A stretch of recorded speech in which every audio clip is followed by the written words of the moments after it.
Teka muna mga kapatid, magnilay muna tayo. Ang amoy ng bagong tabas na damo ay isang senyales ng panganib. Tulad ng damo, ang ating budhi ay nagbibigay ng babala kapag tayo ay nalilihis.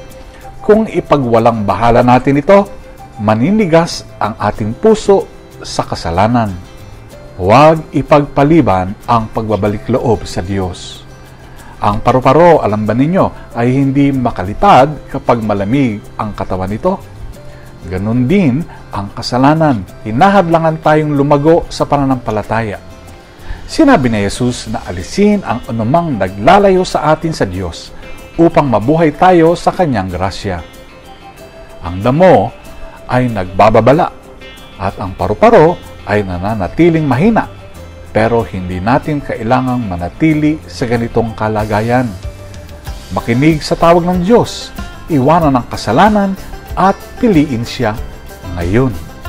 Now na. Amen.